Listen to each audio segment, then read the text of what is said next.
Welcome to the Clean Fuels and Hydrogen podcast. My name is Ben Greenfield. I lead our Clean Fuels and Hydrogen team at Pipermatics. I have the pleasure of sitting here with Tim Cesarek. Hopefully I'm pronouncing that right. He is the CCO at Gevo. Welcome to the podcast, Tim. Hey, it's great to be here. Yeah, so obviously, I'd love to start off just by giving you an opportunity to tell everyone a little bit more about your background and who you are, what you do, and tell us a little bit more about Gevo as well and your involvement in the business. Sure. So let's see, I've been at this way before it was cool. I've been doing, let's just say, renewable resource-based fuels, chemicals, and energy for probably 20 plus years, 25 years. Engineer by training, spent most of my time either in private equity or in commercial operational roles. And been with Gevo now for almost 5 years, coming on March, where I lead the commercial effort for Gevo. Prior to that, was with a company called Enerkem, which is a waste to chemicals company based in Montreal. Prior to that was with Waste Management, where I was part of their venture team. And then also was with Koch Industries based in Wichita prior to that, where I ran their venture group and their open innovation group called Koch Genesis, which was a great experience. Got involved in renewable fuels in the early 2000 timeframes. So many of these technologies were just in their nascent form at that time. So we live in a different world today of what I'll call customer pull, whereas back then it was a lot of cool whiz bang to try to solve problems, right? So that's a little bit about myself, Ben, and the world that I've seen since then. Yeah, I mean, obviously, you've definitely seen a lot over the years, right? Tell us a little bit more about how you stepped into Gevo and a little bit more about Gevo and what they do for people who may not be familiar with them. Yeah, sure. So Gevo is in the business of producing renewable fuels and chemicals, namely sustainable aviation fuel. Okay. And we do that through the utilization of crops that come from climate smart agriculture. Fancy name for we utilize crops that ultimately are utilizing processes that have a lower carbon footprint, that utilize regenerative farming, utilize precision agriculture, all in an effort to, one, increase yield on that same plot of land, improve profitability for that farmer. Why? Because obviously they have to make money, but the second order impact of that improved profitability through improved yield and lower costs result in lower CO2 emissions. Okay. That's how you would probably best define climate smart agriculture. And so we obviously want to enable and influence the value chain from renewable fuels all the way back to that farm. And so we're building a plant in Lake Preston, South Dakota, that will produce a fuel that will emit -5 grams of CO2 per megajoule of energy. So hence its name net zero. Yeah. We have a bold, audacious goal of producing 1 billion gallons of sustainable aviation fuel by 2030. And of course, that will take multiple plants to do that. And all of these plants will be defossilized and decarbonized such that we can deliver ultra low carbon intensity fuel to our customer base. Why? Because they want it, and they want it now. And I know we'll talk more about that later, but that's what Gevo does. We've been around since 2005. We've had many evolutions, many discoveries, and it hasn't been, I would say, until the last 3 years. Time sure compressed with COVID, didn't it? So probably the last 3 years that we've been really seeing a lot of customer pull, and we'll talk more about that, I know, in this podcast. But after all, it's the customer and the voice of the customer that drives us to the decisions we make. And I would say that although technology, although we have a lot of technology at Gevo, a lot of intellectual property, it's a very broad patent estate in making isobutanol as an alcohol, intellectual property around decarbonizing and defossilizing alcohol productions. And then we have our own catalyst technologies that convert alcohol into olefins, which are chemical building blocks for fuels and chemicals. We've also established an exclusive partnership with a technology provider called Axens, AXENS, based in France. And that exclusive relationship is helping us accelerate with a proven technology to convert ethanol into jet fuel. And it's through that partnership that we're laying the groundwork for not only Net Zero One, but other projects that will soon be announced. That is all super, super cool. For those of you that don't know, if you've seen my posts on LinkedIn, I'm very passionate about the sustainable aviation fuel space. So again, I'm really keen on breaking this down a little bit more. Why sustainable aviation fuels and why now? I know you talked about kind of the demand from the consumer. There's obviously some government incentives with the passing of the IRA. Could you kind of break down, I guess, starting with just the broad sense? Why are things starting to escalate from here? Sure. Well, I think it starts with a pants on fire need, right?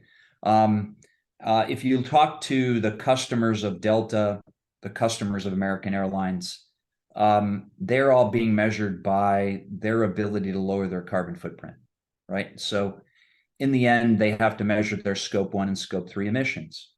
It's being required by the Securities and Exchange Commission, right? In terms of ultimately one's ESG profile, which is obviously reported in one's sustainability report. And so if you're going to put somebody on an airplane and fly them from New York to Los Angeles, they have indirect emissions, right? They are sitting on an airplane that combusts fuel. And if it's made from fossil fuels, they're producing fossil-based CO2 and it's being emitted in the air, right? Jet travel is very difficult to decarbonize. It's one of those things where, yes, there will be a day where maybe you can fly from LaGuardia to Boston on an electric plane. And maybe there'll be a day where you can fly a little further with a hydrogen plane. But for the most part, airplanes are going to be very difficult to defossilize, right? So by definition, if you think about the overall demand for jet fuel on a global basis, and how do you reduce the carbon footprint of aviation, it comes by substituting a fossil-based jet fuel, Jet A as it's referred to, with sustainable aviation fuel, which is the same molecule as Jet A. It just is made from renewable resources. And so, as I mentioned earlier, our process will produce a jet fuel that has a negative carbon footprint, right? It has a negative grams of CO2 per negative CO2 grams of CO2 per megajoule of energy being emitted. Easy for me to say, right? And so that in and of itself is causing our customers and our customer's customer to say, hey, we want some of that and we want it right away. Well, the reality is that the demand for the product, we think, is, at least in the near term, maybe as much as 10 times what actually is being produced today. There's not a lot of sustainable aviation being produced. And so by virtue of that structural shortage, structurally meaning there aren't plants making a lot of it, creates this opportunity. We know through our customer relationships and some 350 to 400 million gallons of long-term take-or-pay contracts of jet fuel that we've been able to secure, our team has been able to secure. We know how much the customer wants. We know how much they want to pay. We know when they will pay it, and we know that they're a good credit to take that product over a period of time. And so with that, right, it gives you the vision of how much margin I can produce in that product. And will the margin of that product substantiate or, in essence, support the kind of capital that's necessary to build the plants to do this? Not only the capital, but also can I support the conversion costs to do it, right? And so that has been the journey that Gevo's been on for the last several years. And we're finally at this point, this inflection point, where, as I've told people before, we have this convergence of people want the product, the technology's ready, and money is flowing to the sector. And the combination of those three things makes it for a very dynamic, exciting opportunity for Gevo right now. Yeah, no, absolutely. And you touched upon a point that I wanted to break down a little bit further as well. So I know with the passing of the IRA, there's lots of, it's a very long bill, but there's lots of incentives in there that are benefiting the entire renewables industry: solar, wind, hydrogen, clean fuels across the board. And then on the other side of things, there's money flowing in. I can imagine a lot of financial institutions and investment funds are all looking to pour money into this industry, because it, as you said, it's growing. The demand is 10 times what you anticipate where it is right now. Starting with kind of the IRA, because I know that that's always it always comes back to that from a standpoint of people like the advancement of renewables as a whole. Walk everyone through, like, just high level, what the IRA has done for, let's say, Gevo and other businesses like yourselves. Sure. Well, I would tell you that the IRA has put in place a policy that aligns the incentives for purchasers of SAF and producers of SAF to produce enough SAF that supports the overall grand challenge to produce 3 billion gallons of sustainable aviation fuel by 2030, right? That production credit that is part of the overall clean fuels production credit in the IRA is tied to the degree of which one can sell an ultra low carbon intensity fuel. So the lower the score, or the better the carbon intensity of the product, the more you get paid in a tax credit, right? Where that's helpful is that tax credit can be shared along the value chain, right? To create incentives and behaviors for people to obviously align with the end goal, which is to drive as much CO2 out of the supply chain as possible, right? And so if I get a lower CI score, I get paid a higher benefit, and I can share that benefit as Gevo across the supply chain, right? And so now there's a lot of work that needs to be done, right? I mean, it is the law, but now it's got to make its way into the regulatory means of the IRS. But I can tell you that we as producers and as airlines, as the sector, because the industry is still forming. I won't say it's an industry yet. It's still forming. We're still developing structure, but we're all excited about it. Because as I said, I think it aligns for the right incentives. Yeah, and why, you talked about how it's not quite an industry yet. You're almost hesitant to put the industry label on it because it is almost fresh and new, and a lot of things are being figured out as they come. Why is now kind of why is everything taking off now? Why is there such a massive market opportunity, factoring in things like the IRA, but also just generally speaking, like from a technology standpoint, from like again, demand driver standpoint? Why is now the opportunity for things to start taking off? Sure. Well, I think that as an industry, the airlines and their customers are putting forth sustainability goals that, from a time horizon perspective, to reach the goals that they have by 2030, by 2040, and 2050, the fuel needs to be produced as soon as possible, right? Which means we've got to get after it. We got to start building plants today, because it takes time to find a site, to engineer the site, build the site, start up the site, right? That could be a process that takes 2 to 3 years, right? And so if we start now, we'll be producing product in 2025, right? Our Lake Preston facility is anticipated to start to produce sustainable aviation fuel by the end of 2025. And so, and we've already started, right? We've already started with the civil works. So the engineering's near complete, right? These are all things that, you're well aware of the milestones that we have in front of us. And so, so because it takes time to build the volume that we need ahead of us, this is why people are after it now. This is why there's a big push for it now. Now, I did mention that it lacks structure.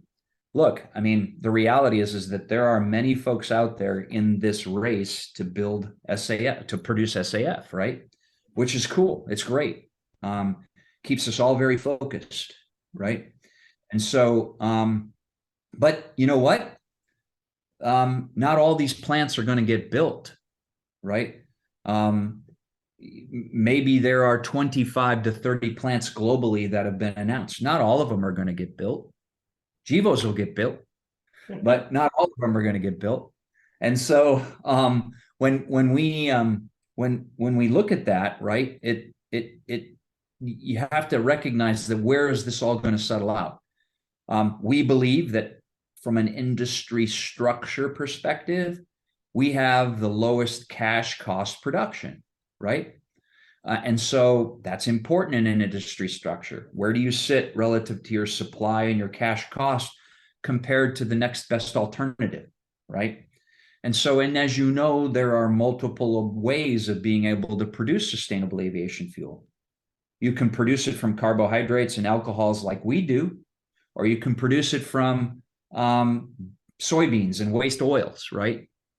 Through the production of renewable diesel to make hydrogenated esterified fatty acids, HEFA-based sustainable aviation fuel. You can use waste, garbage. There are all kinds of different ways you can push hydrogen and carbon monoxide together and make a synthetic fuel. Some people call them, power to liquids, right? Yeah. So there's a number of different ways that are in the future by which one can produce sustainable aviation fuel, but it all comes at a cost. And I think at some point in time, maybe not in my lifetime, but sustainable aviation fuel being a direct substitute for Jet A, it'll become a commodity. And by definition, as a commodity, you're as good as your last bid is low, right? And so you have to be the lowest cost producer in the industry. And so we are all striving to bridge from where we are today to that when we can define an industry structure that we have very strong points of view around. And you mentioned used the phrase, a race, right? Kind of a race to get these plants built, a race to get the fuel produced. I can imagine that, given it's such a developing market and a lot of people are kind of in ways figuring things out as they come, especially from an engineering standpoint. How do we get from A to Z in terms of from the initial engineering designs to the actual fuel? I can imagine there's a lot that gets figured out by the really smart engineers who are trying to make everything happen. And given it's kind of a race, would you consider it to be more competitive, or would you say there is a little bit of collaboration and support and businesses learning from one another as they kind of find their footing in this space? Is there a balance between the two? There is, right? I think that if you were to ask each individual participant that produces SAF, we all want to win. But that spirit of winning is a result of the passion we all have to move the needle, right? Moving the needle meaning the production of enough sustainable aviation fuel that it makes a difference, right? The jet fuel is the predominant means by which to get you from point A to point B in a jet aircraft. If we're going to make a difference, we have to produce a hell of a lot more jet fuel, sustainable aviation fuel, than is being made today to make a difference, right? And so we all collaboratively see that as a goal. And I think that, yes, individually we want to win, but that attitude carries through on the basis that we all know that, as I said, we have to make a significant improvement in the carbon footprint of aviation travel. And in order to do that, we have to produce the product, and we have to produce a lot of it relative to where it is today. Yeah, and you know, if you're you know, in terms of like the customer, you're John Doe who's booking a flight on Delta, whatever, going to fly from, you know, New York to London. How would you kind of explain to someone who's completely out of industry why it's so important that we're driving towards this decarbonization target? If I understand correctly, I think the Department of Transportation's goal is 2050 as like a hard line for decarbonizing aviation. I may be wrong. I saw that metric somewhere. But if you're explaining to the consumer why it's important, what's driving these decarbonization targets? Why does the airline they're flying on care about this? I know you touched upon a little bit already. And why should the consumer care? Sure. Well, there's a lot of whys there, Ben. So I would say that let's start with the consumer. I think that flying on that airplane, it may not be as evident to you as you would be driving your car, right? Where you alone are an individual, or you may have a family of 4 or 6 or 2 in that car, right? And you're driving along the road and you know you're burning gasoline. And so you have this option where I can say, well, I can buy a hybrid, or I can buy an electric vehicle, right? There's much more optionality around your ability to control your own carbon footprint with on-road transportation. You're in some ways hitching a ride from a large carrier, right? If you're going to fly. And as I mentioned earlier, there aren't a lot of ways to decarbonize that aviation flight. So as a consumer, we're starting to see this, that consumers are becoming more mindful of their carbon footprint. They are, if you get on Google and you're looking at buying an airplane ticket and you have options available to you, it kind of gives you the sense of the CO2 emissions on those flights.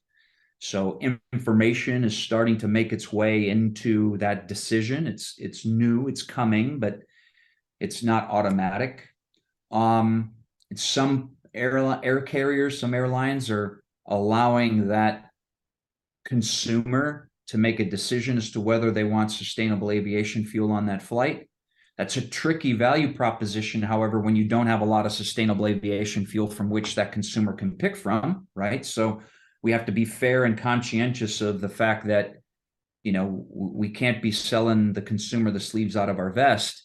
We have to be real in terms of what ultimately is there. So I believe that will come and the consumer will have more of a decision. And of course, that consumer, as well as the airline, is very mindful of the price of that product, right? And so, and with price, how can you get to a lower price? Well, you can think about the commodities you use to produce the fuel, or you can think about making things at bigger scale, right? And so we, as a sector, need to build enough scale to get the price down. So as a consumer over time, I think there's a percentage that will make a decision to pay a higher fare and ultimately drive toward more SAF on that flight. And over time, as we can drive a lower cost form of SAF, I think we'll find more consumers, folks like you and me, making that decision as to who we will use for a carrier and what flight we might take where that SAF is on board. That's individual consumers. That's off into the future because of the dynamics that I just described. SAF, unfortunately, prices at a premium to Jet A because it's more expensive to make, just being blunt, until we get enough scale.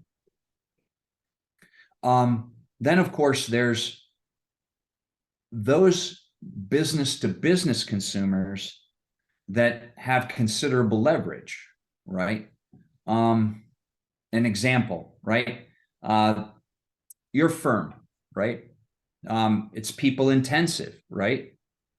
So you may fly people from a lot of places across the world, right?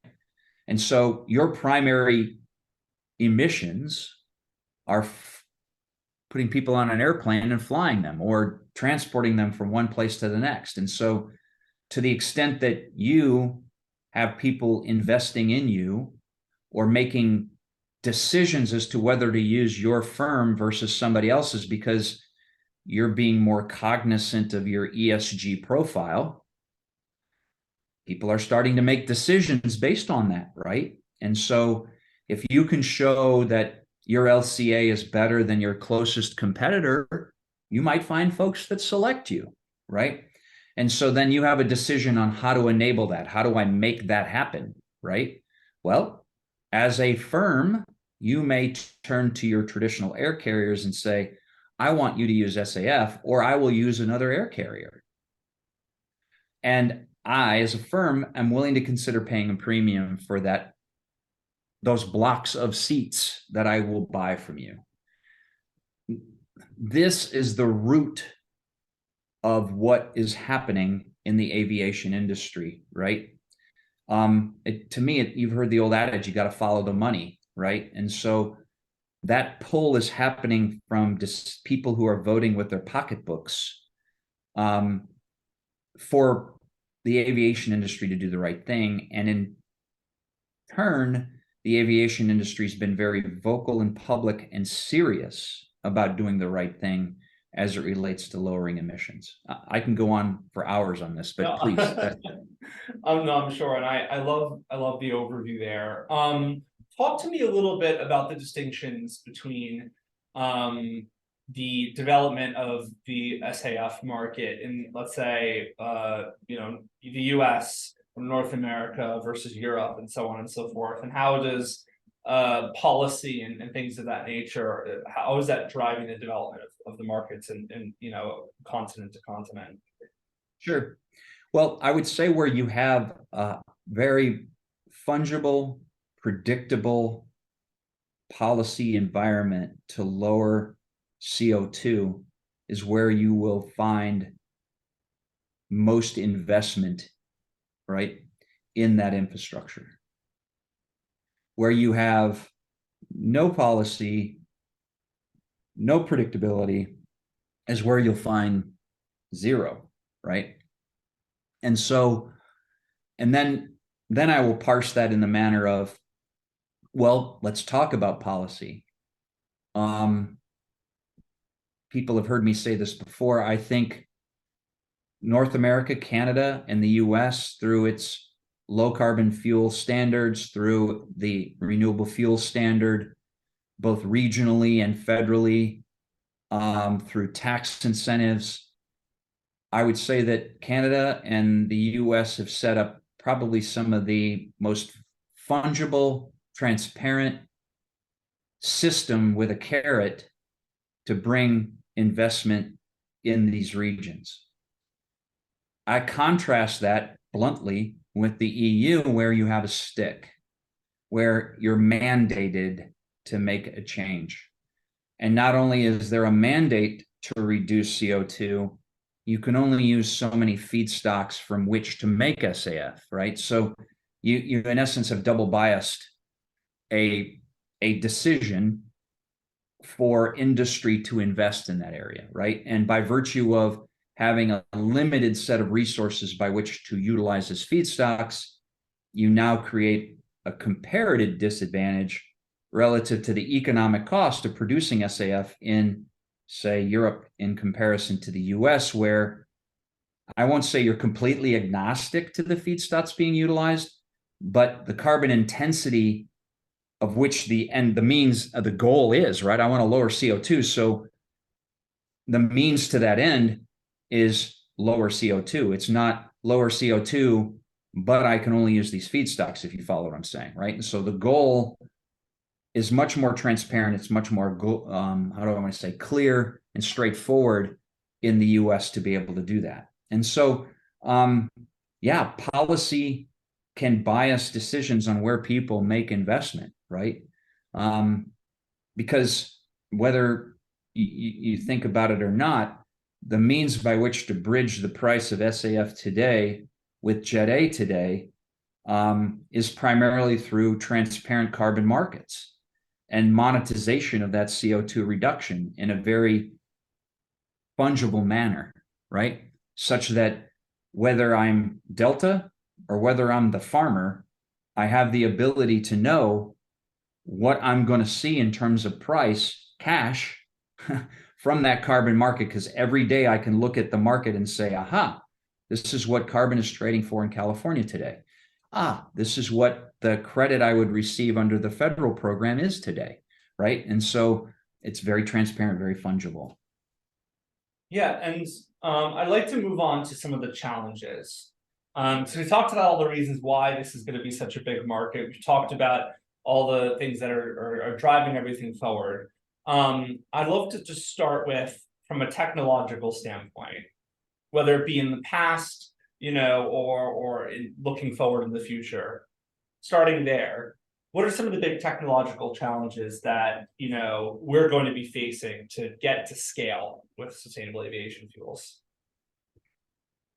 Well, I think, in my humble opinion, I think whether you're producing jet fuel, sustainable aviation fuel from alcohols, or whether you're producing sustainable aviation fuel utilizing waste oils and seed oils, the technology for both of those approaches it's available today. The technology readiness is at its highest level, right? And so from my perspective, the risk in those technology verticals is delivery in time, right? It's staying on budget, it's staying on time relative to the schedule of delivery of the project and its build out.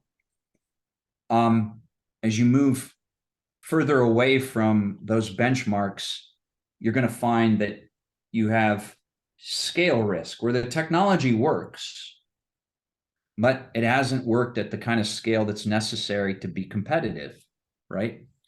And so, there's a lower level of technology readiness there, but again, it's primarily can be solved through capital and solved through time, right? And capability, right? Meaning people have to have the knowledge of scaling things up.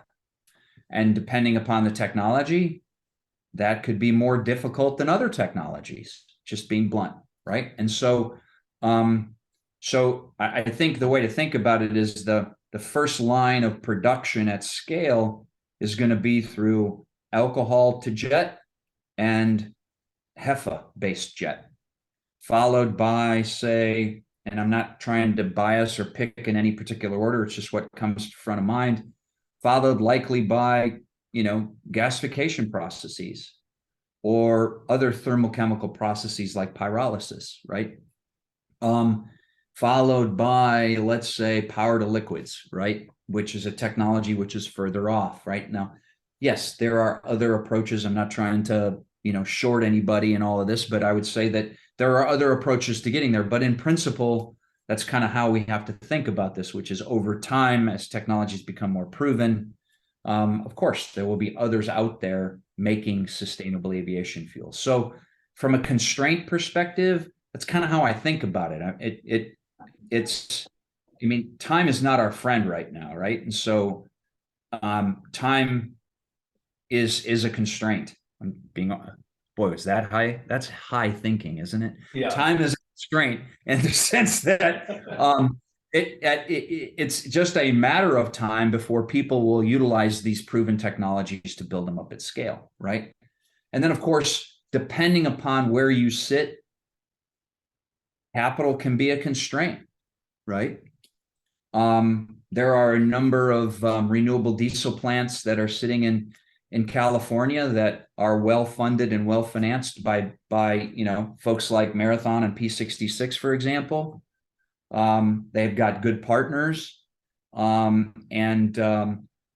they have the capital to do it. So for them, it's just a matter of getting everything permitted, getting everything built, and producing, right?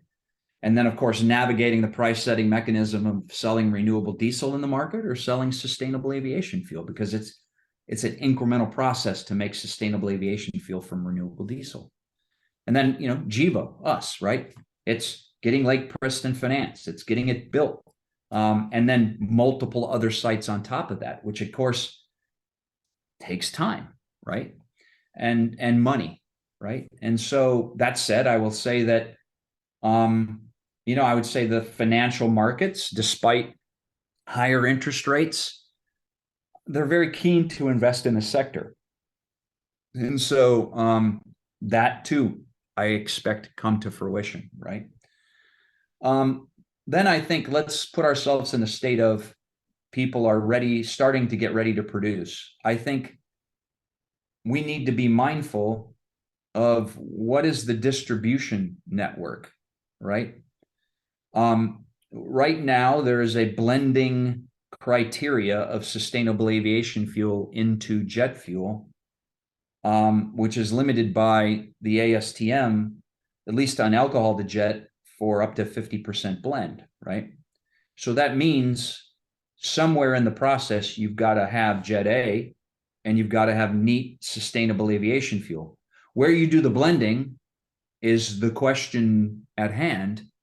And where you have the infrastructure to do the blending is the question at hand. And so we need to be mindful as we develop this sector into an industry. Are we putting in place the appropriate midstream infrastructure, making investments in area where it's most important to do so, such that we can get that neat sustainable aviation fuel blended up and on wing at the airport, right? Yeah. And let's face it, California is a transportation island.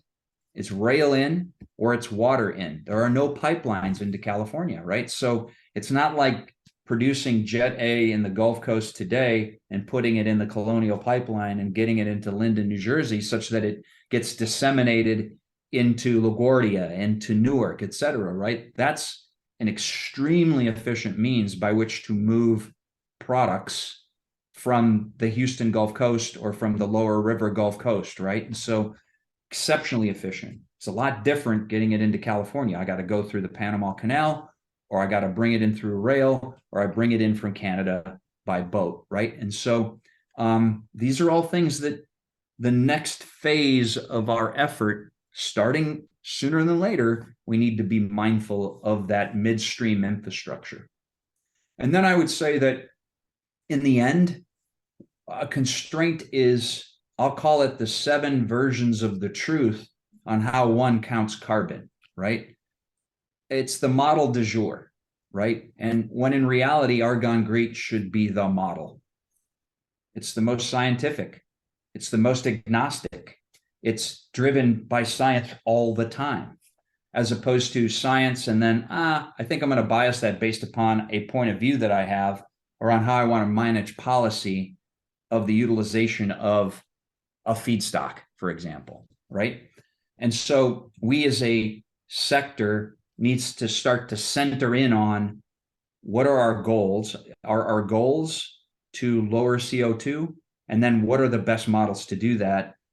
And then put in place a system that is auditable, that is immutable, that is learning, like our Verity tracking solution that we have, which counts carbon from the field, the farm, all the way to the wing. And so we as a sector need to be employing those types of tools to make sure that if we're getting paid for carbon reduction, that we have the ability to account for it along the way. So those, I would say, yeah, technology switching, and advancement, distribution, and then counting carbon. And I think that we're going to find that the order at which these come to the market, to the sector, as the industry begins to form, will vary. What, just sort of closing thoughts, Tim, personal to you, what, describe your passion for the space, and what excites you most, about everything that's going on right now. So yeah, I think I guess a better way to say it is like, what gets you out of bed in the morning in relation to everything we're talking about, and why should people be so excited about it as well?